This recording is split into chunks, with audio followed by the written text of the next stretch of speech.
Pastor Felipe Santos, pode vir, meu amigo. Deus te abençoe.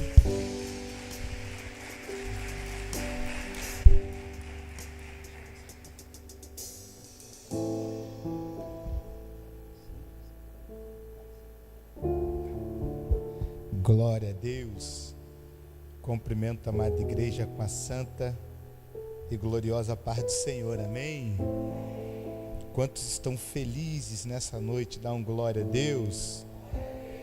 Meus amados, é um motivo de muita felicidade, muita alegria, mais uma vez poder estar retornando a esta casa e mais uma vez poder ter essa rica oportunidade de falar do amor do nosso Senhor Jesus Cristo. Eu quero louvar a Deus por isso, louvar a Deus porque eu criei um carinho muito grande por essa casa, pelos líderes desta casa, por toda a família. Deus abençoe a vida do pastor Alexandre, Deus abençoe a vida da pastora, a sua casa, meu amigo Mateus, que Deus abençoe as vossas vidas, que as bênçãos de Deus possam ser derramadas sobre as vossas vidas a cada dia mais e mais, tá bom, pastora? É sempre um prazer e uma honra poder estar aqui com vocês. Pastor Márcio está ali conjuntamente com o pastor Alexandre, que Deus abençoe a vida do pastor Márcio, a casa do pastor Márcio, o pastor Mauro, obrigado, tá, meu amigo, pelo carinho, que Deus te abençoe, que Deus abençoe essa casa, Marlon, todos os amigos que aqui se encontram, todos que fazem parte dessa família, que Deus abençoe a vida de todos, amém? Glória a Deus. Abra a vossa escritura sagrada, livro de Atos dos Apóstolos, capítulo de número 9, versículo de número 36. Glória a Deus. Acredito que quase todos já conhecem, mas também trouxe esse presente ao qual o Senhor me presenteou, que é este livro esse que fala a respeito daquilo que Jesus Cristo fez na minha vida, para hoje eu poder estar aqui. Esse livro conta uma experiência muito especial, ao qual eu vivi com Deus dentro de uma prisão, aonde eu tentei fugir do propósito que Ele havia estabelecido sobre a minha vida, mas não consegui.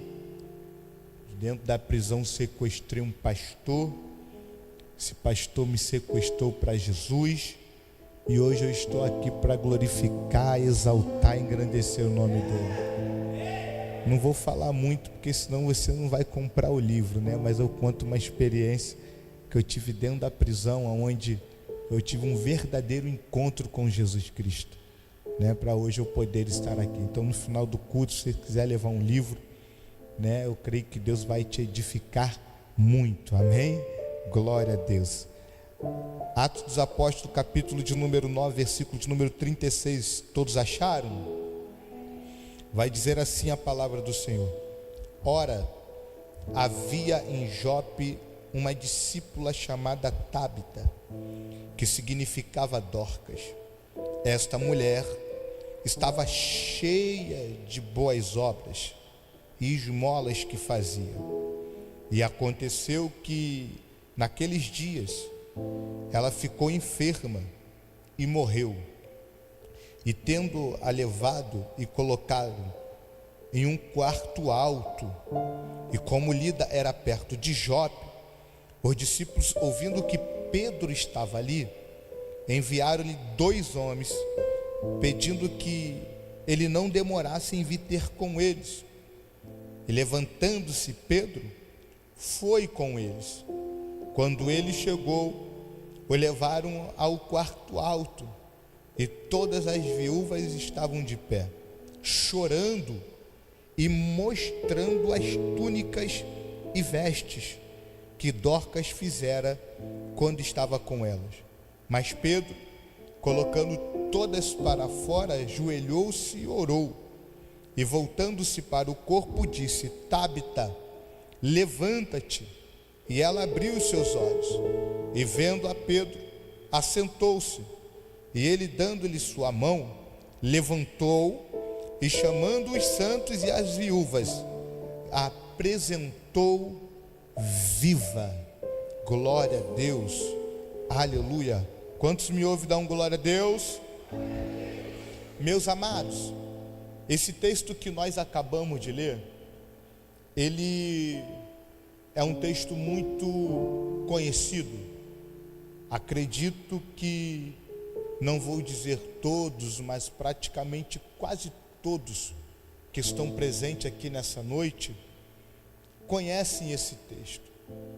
Esse texto, ele vai narrar a história de uma mulher que tinha um carinho muito grande, não só pelos céus, mas também pela terra. A Bíblia, ela é bem clara em relatar e nos mostrar esse carinho que essa mulher, ela tinha pela terra. Se nós estudarmos a história dessa mulher, nós vamos conseguir entender ou compreender o porquê desse carinho. Dorcas é uma mulher que foi conhecida como discípula de Jesus Cristo, mesmo não tendo o privilégio de caminhar ao lado dele. Tudo isso mediante a tudo que ela fazia dentro da sua cidade. Teve um reconhecimento mediante ao seu povo, mesmo não tendo o privilégio de caminhar ao lado de Jesus. Mas se nós analisarmos o capítulo de número 9, no versículo 36 em diante, nós vamos entender o porquê que ela foi mencionada como uma discípula.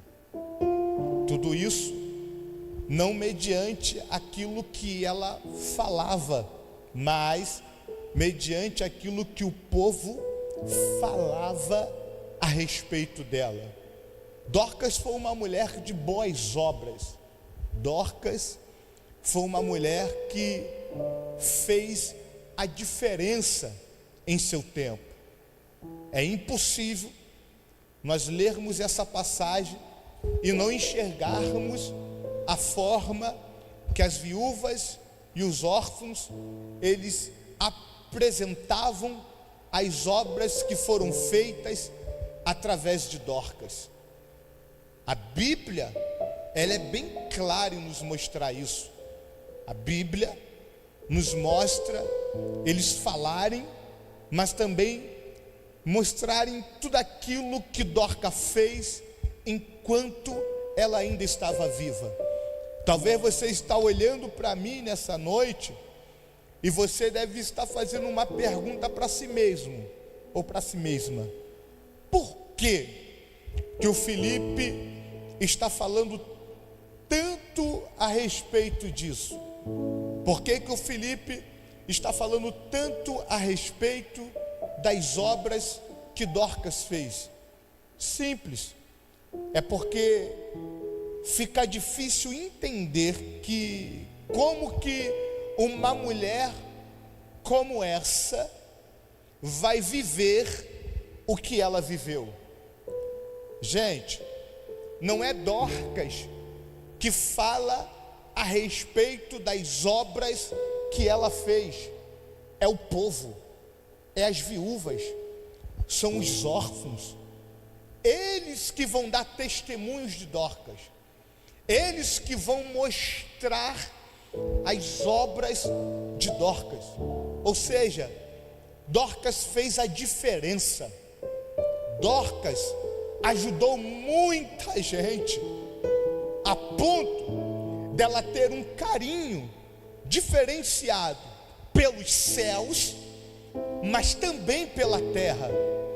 Só que tem um porém. Mesmo fazendo tudo o que ela fez, mesmo ajudando muitas pessoas, mesmo fazendo a diferença, ela ficou enferma. Mesmo tendo um carinho diferenciado pelos céus e pela terra, ela ficou enferma. Ou seja, independente de tudo que Dorcas fez em meio à sua trajetória, Deus não impediu a enfermidade de chegar sobre a vida dela. Traduzindo, Deus não impediu o problema de aparecer na história ou na trajetória de Dorcas. Só que, gente, Dorcas fazia a vontade de Deus. Eu acredito que Dorcas agradava a Deus, até porque ela não cuidava de qualquer povo, mas ela cuidava de um povo especial. Ela cuidava das viúvas, dos órfãos. Ou seja, a obra que Dorcas fazia não era qualquer obra. As pessoas que ela cuidava, que ela ajudava, eram pessoas que, da mesma forma que ela era especial para Deus, essas pessoas também eram. Só que vocês conseguem entender que mesmo sendo quem Dorcas era, mesmo fazendo o que ela fazia, Deus não impediu o problema de aparecer na vida dela. Dorcas fez uma obra que muitos não gostavam de fazer. Dorcas ajudou pessoas que muitos não ajudavam. Dorcas, aleluia, atraiu um respeito, um carinho da terra e dos céus. Mas mesmo assim, o problema apareceu para ela. Gente, dentro da lógica, Dorcas teria que estar blindada.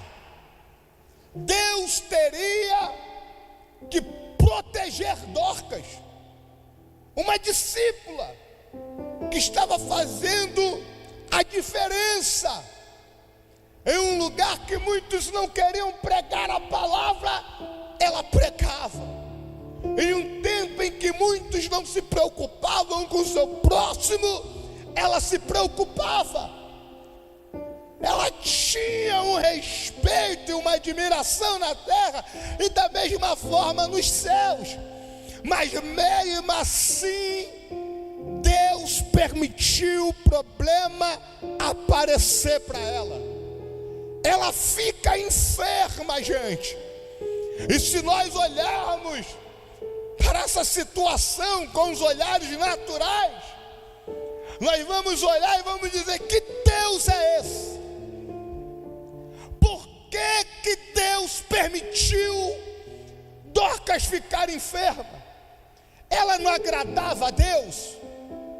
Ela não fazia aquilo que muitos não tinham coragem de fazer? Ela não ajudava, cooperava, pregava? Ou seja, essa mulher era diferente, gente. Só que vocês conseguem entender que mesmo fazendo o que fazia, mesmo vivendo da forma que vivia, mesmo tendo um carinho diferenciado pela terra e pelos céus, a enfermidade chegou para ela. E para melhorar, a enfermidade não só chegou para ela, mas a enfermidade acabou com a vida dela. Ela fica enferma e morre.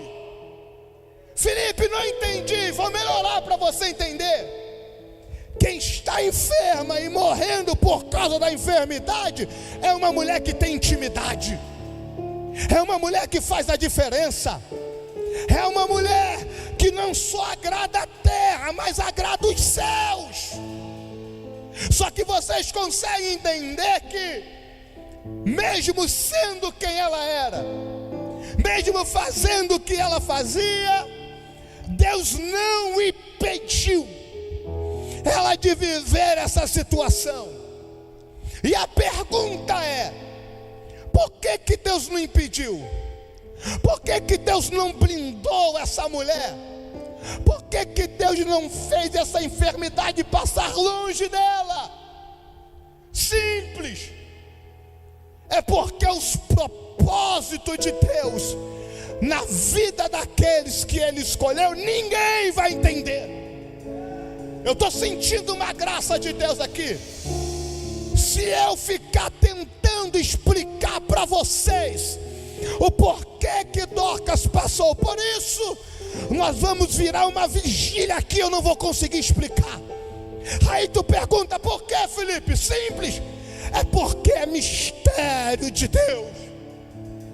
E os mistérios dele nós não entendemos agora, mas lá na frente nós vamos entender. Eu estou sentindo uma graça de Deus aqui.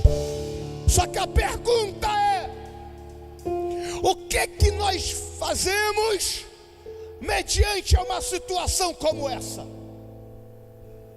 Quem está enferma é uma mulher que fazia diferença. Quem está enferma é uma mulher que pregava a palavra, que fazia o bem. Ela não só fica enferma, mas ela também passa o processo da enfermidade.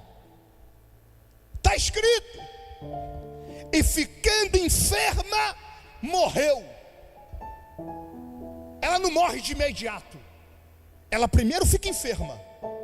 Ela entra no processo da enfermidade e depois morre. Ou seja, uma mulher que agrada a Deus, uma mulher que faz a vontade de Deus, uma mulher que tem um carinho diferenciado pela terra e também pelos céus, fica enferma, vive o processo da enfermidade e depois morre.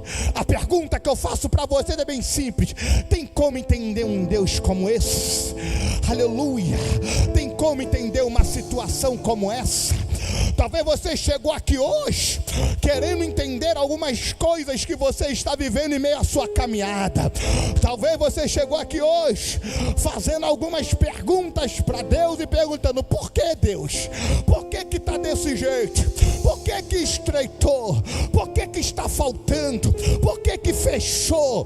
Por que que não aconteceu? Por que que eu choro? Por que que eu sofro? Por que que para mim sempre é mais difícil?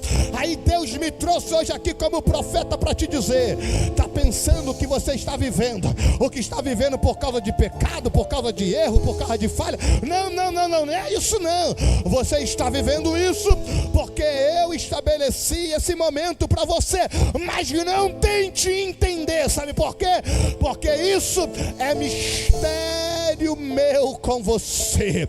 Isso faz parte do propósito que eu estabeleci para você. Eu me tiro como exemplo. Há exatamente quase 4 ou 5 anos atrás, eu estava jogando futebol. Nesse futebol eu sozinho fraturei o fêmur, fui pro hospital. Cheguei no hospital, bati uma chapa e um raio-x. O médico olhou para mim e falou: vai ficar internado. Fiquei internado com 1 semana no quarto, sendo perseguido pelos enfermeiros. O médico entrou no quarto e falou: Felipe, a tua situação é pior do que você possa imaginar. Eu falei: por que, doutor? Ele falou: por quê?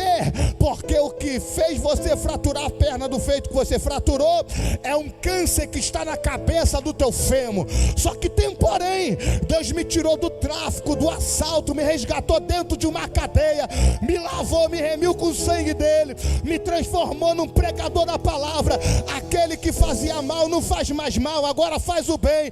Aí no momento em que eu estou no altar pregando, fazendo o bem, de repente estou diagnosticado com câncer numa cama, no leito. Tem como entender um Deus como esse? Claro que não. Só que tem um porém. Quando eu perguntei para ele, eu falei: Deus, por que eu estou passando por isso? Ele falou: Felipe, é mistério. Ai, eu estou sentindo uma graça de Deus.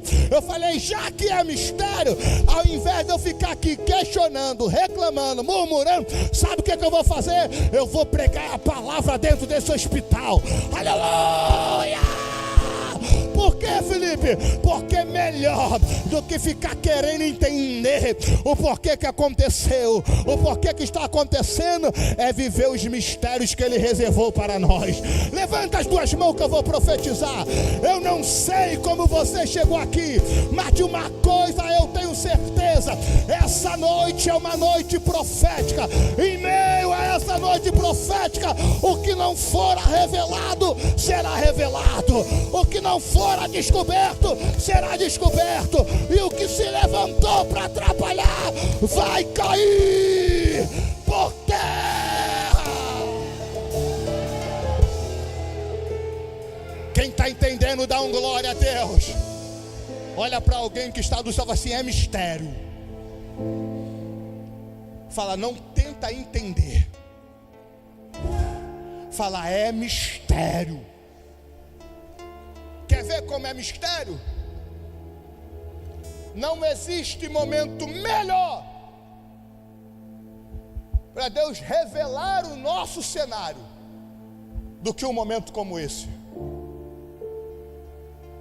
Eu acredito, tá, gente, que Deus aproveitou esse mistério para revelar o cenário de Dorcas. Quem está entendendo, dá um glória a Deus. Só quem está ligado pergunta assim para mim: por que, Felipe? Simples.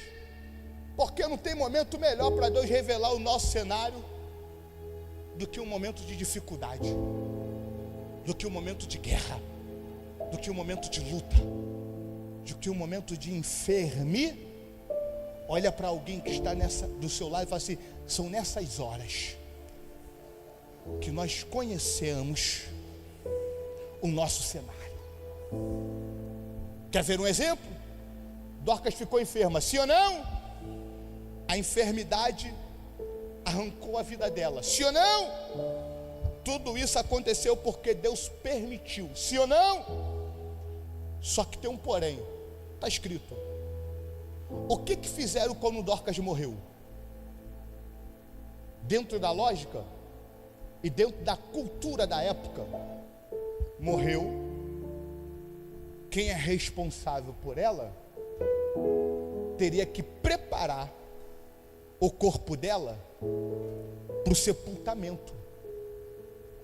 Todos nós sabemos que dentro da cultura naquela época o povo tinha uma preparação. Eles betumavam o corpo, eles preparavam o corpo para fazer um sepultar.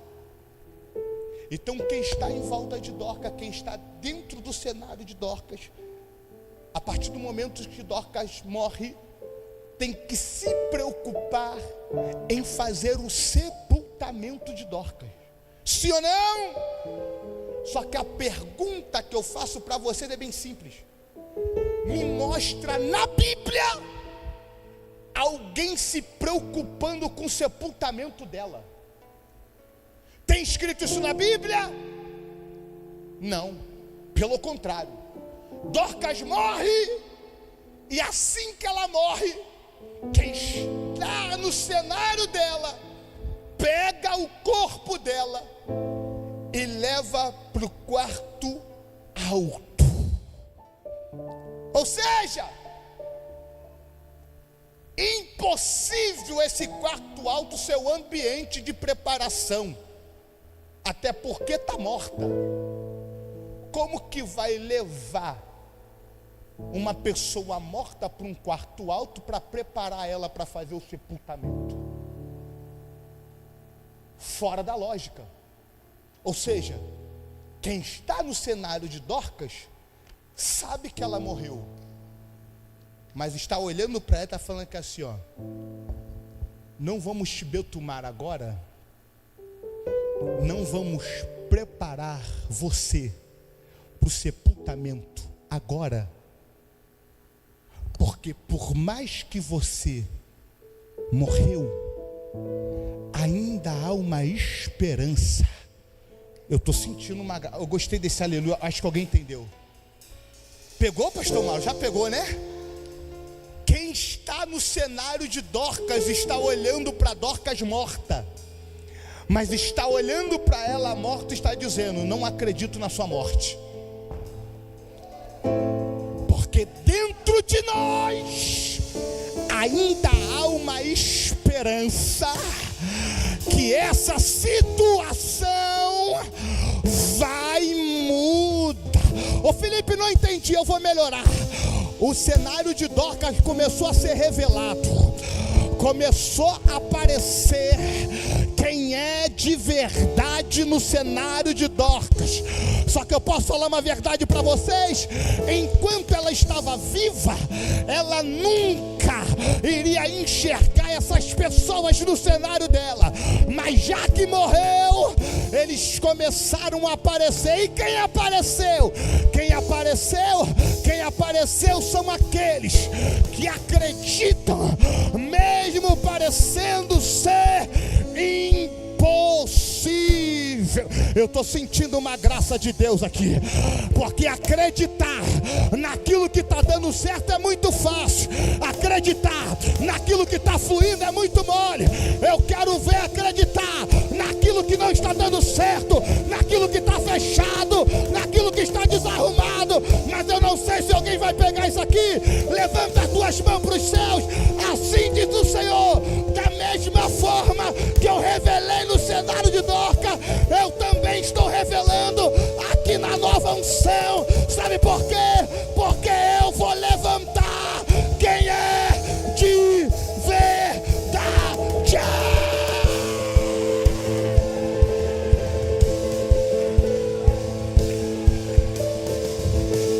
Se você puder, pega na mão de alguém que está do seu lado aí. Pega, saculeja a mão desse crente.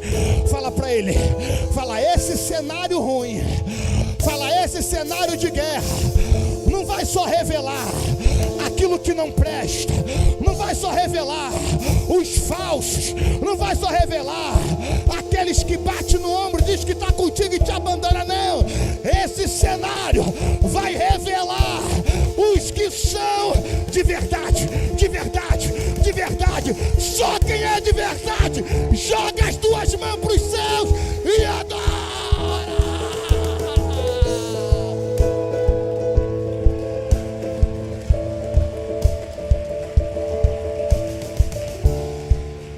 Escuta, vou entrar aqui para encerrar. E quem é de verdade é assim. Quem é de verdade não leva para casa do vizinho. Calabachúria, Remi, Calamaia. Quem é de verdade não leva para a rua. Remanacharabaia. Quem é de verdade não chama os fofoqueiros. Quem é de verdade, quando vê que está dando errado, ao invés de levar para fora, leva para dentro. Para onde? Para o quarto alto. A Bíblia nos ensina que quarto é lugar de intimidade. Ou seja, morreu. Só que tem um porém, ainda tem um ambiente de intimidade na casa. Já que tem um ambiente de intimidade, não leva para fora, leva para o ambiente de intimidade.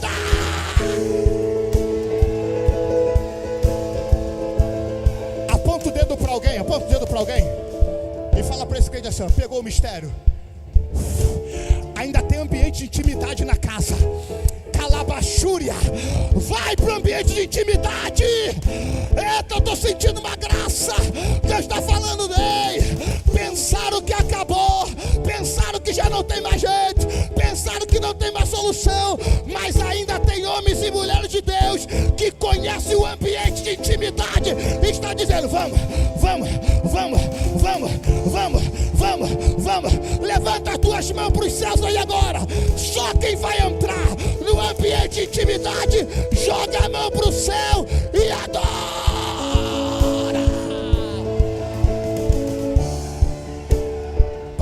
Alexandre, vai betumar o corpo? Não. Vai para onde? Vamos para o quarto.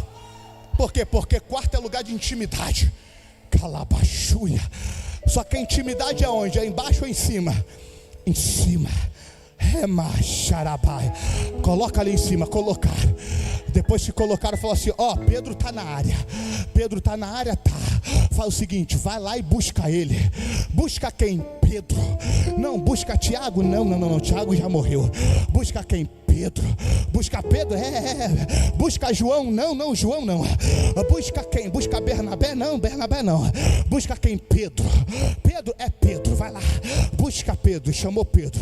Pedro, Dorcas morreu, mas nós guardamos ela no quarto alto. Ou seja, Pedro, aos olhares dos humanos, é praticamente impossível ela voltar à vida. Morreu, não tem mais jeito, não tem mais saída, já era, acabou.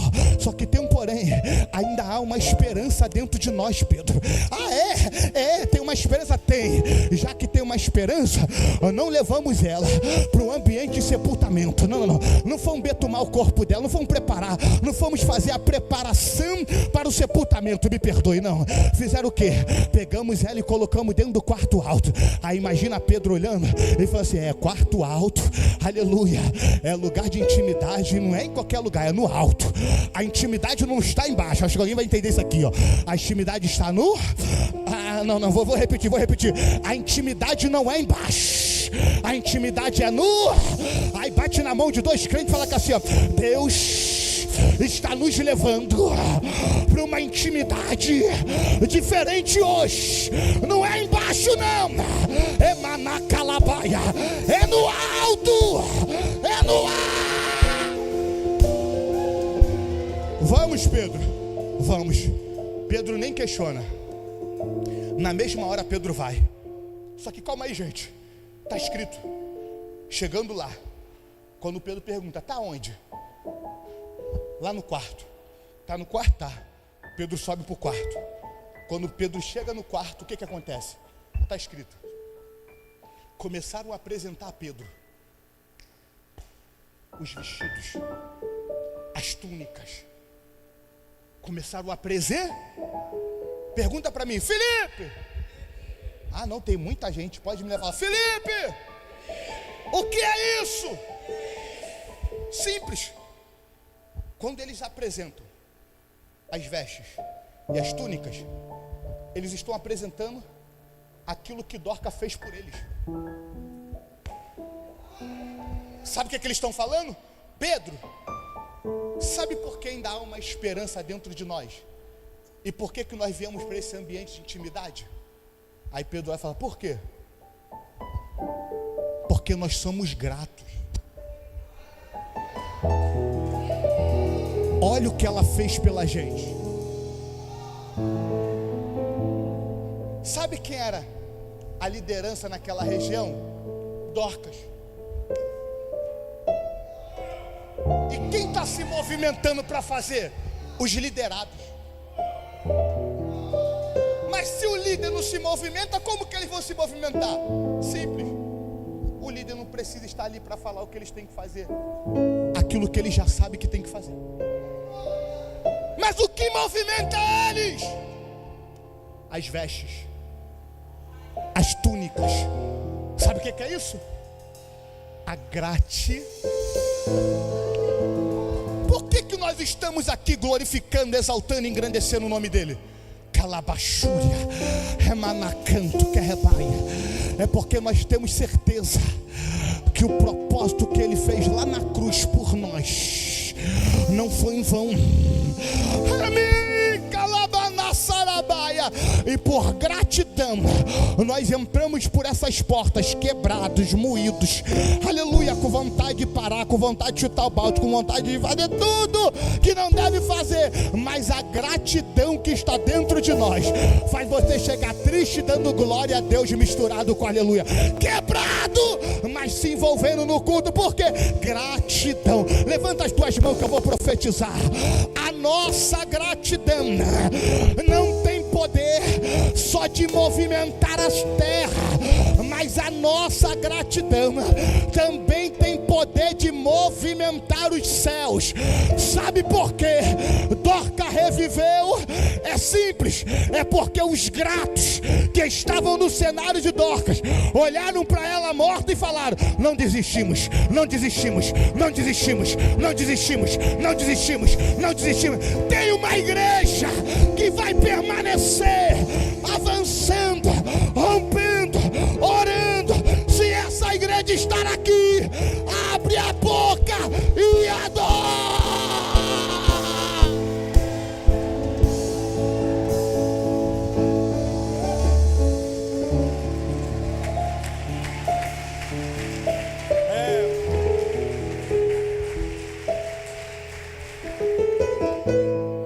Se coloca de pé. Remi!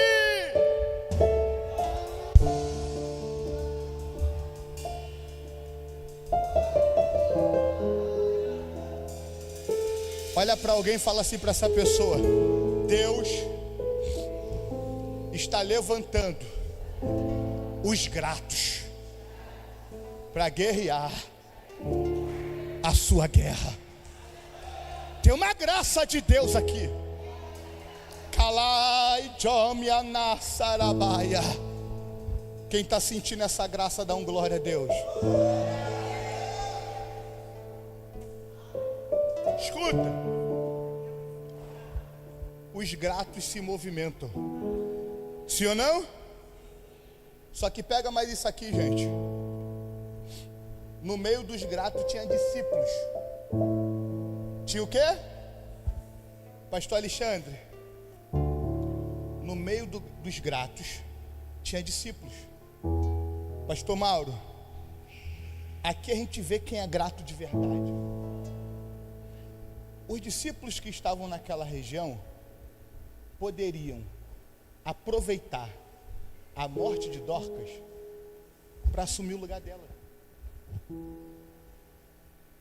Mas eles aproveitaram. É por isso que Deus revela. Porque quem é grato, quem carrega o céu, faz o que eles fizeram. Melhor do que assumir é continuar tendo essa grande mulher do nosso lado, nos auxiliando, nos ajudando.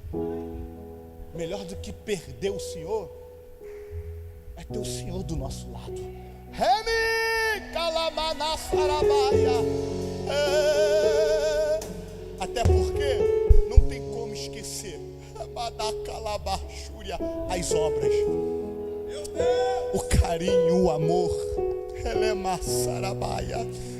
Eu quero pedir o Senhor, vem cá, pastor Márcio. Eu quero pedir o pastor Márcio e o pastor Mauro para dar um abraço no pastor Alexandre. E eu quero pedir duas mulheres de Deus para dar um abraço na pastora. Rebiandaia canto que minúcia. Remiandaia canto que lemanassaraia. Vocês vão se espantar, porque após esse culto, até quem não estava em silêncio vai começar a falar. Até quem estava aí escondido vai começar a aparecer. Porque Deus vai levantar um exército de gratos para pelejar e guerrear ao lado de você.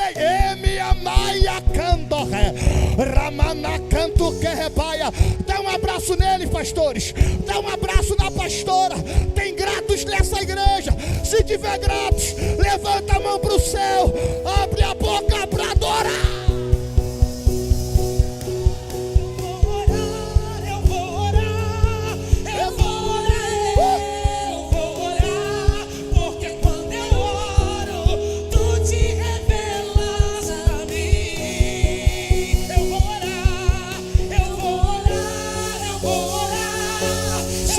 Sentir no coração, dê um abraço nessa pessoa aí agora que está do seu lado. Tu te revelas pra mim. Eu vou buscar. Escolhe alguém aí agora, dê um abraço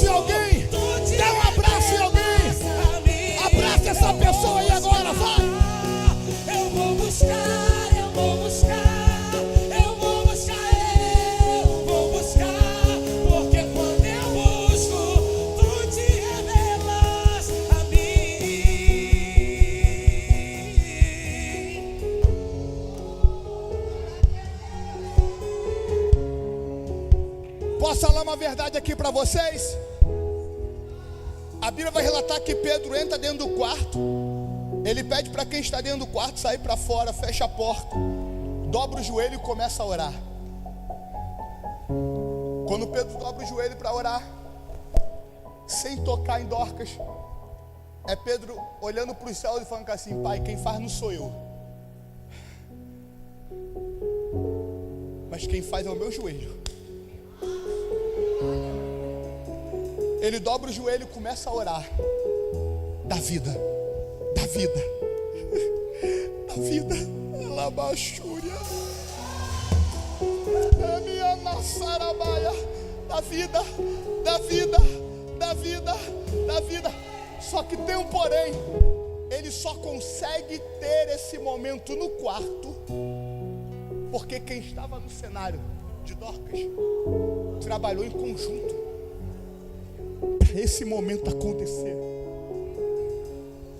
Ninguém acreditou na morte, ninguém acreditou no ponto final. Pelo contrário, todo mundo falou: vai acontecer. Até porque não tem como o cenário, aleluia, fazer acontecer o sobrenatural de Deus se quem está dentro do cenário não acredita no sobrenatural dele. Então quem está dentro do cenário acredita, quem está dentro do cenário confia. Tá com medo, mas confia. Tá com medo, mas acredita. E quem está dentro do cenário vai assim: traz vida, traz vida, traz vida, traz vida, traz vida, traz vida, traz vida, traz vida, traz vida, traz vida, traz vida, traz vida, traz vida, traz vida, traz vida, traz vida, traz vida. Eu acredito que da forma que Pedro estava orando, que da mesma forma que Pedro orava do lado de dentro, traz vida, traz vida. Quem ficou do lado de fora, eu tenho certeza, gente, eu acredito que ficou como assim, ó: traz vida, traz vida, traz vida, traz vida. Bate na mão de dois crentes que tá do seu lado aí. Bate, bate, mas bate, ligava assim: é hoje, é hoje, é hoje que o inferno vai ter que ouvir que não acabou, que não é o ponto final, ainda tem vida.